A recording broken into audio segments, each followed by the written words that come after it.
ابوك ورب البيت والنعمه اللي قاعده اكلها. اذا انا غلطت على ابوك انا اعتذر، اذا انا ما غلطت على ابوك انت تعتذر، بس الكلمه اللي انت قاعد تقولها في البيت علي انا. عليش وعلى اشكالك وعلى كل واحد تسب بي. سبيت يا بي تحملي اللي يجيك. بهين ابوش بهينه. انت اصلا ابوك مو عوفه عشان تهيني.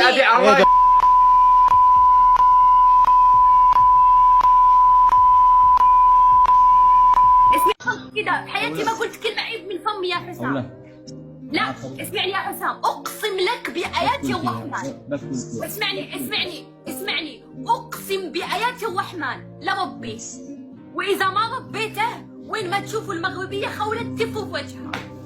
انا اذا ما ربيته، اذا ما خليته يطلع من هولندا وين ما تشوفوا خوله تفوا في وجهها.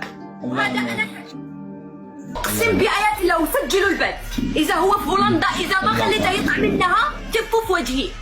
اقسم بايات الرحمن اني ما قاعد غلط في بثي والله، واللي يحرم لي امي وابي اذا ما خليته يرجع من هولندا اكون انا صحو.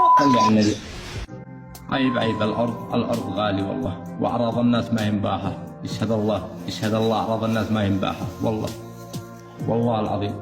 هؤلاء اصحابنا دخلوا قصدهم انه خلاص العادات والتقاليد تغيرت، انه كل من اخذ جنسيه فيدخل له لارض الناس. والله يعني لا كان هو ولا كان الثاني هذا علي بالحرام، انه حرام انه باطل.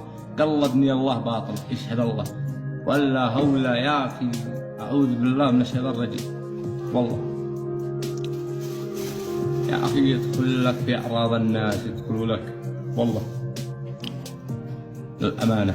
هؤلاء لازم ان احنا نكافحهم، ولازم تشوفوا خبره للامانه. شوف انا ما احبش تصور وتشهر بالناس وكذا والله، علشان هؤلاء يتربوا يكونوا عبره لمن لا يعتبر. من اللي يصورنا خبره؟ ما اللي يجيب مرجل لك على مره. والله اعراض الناس ما ينباها والله. من اللي يصور اي واحد ينزل منشلي، واقسم بالله لا ربيهم الربي والديهم، بالذات هؤلاء اللي بيخرجوا خارج البلاد والله. لانه مهما كان ما به اي يمني يرضى بالكلام اللي بيفعلوه هؤلاء، ما به اي يمني.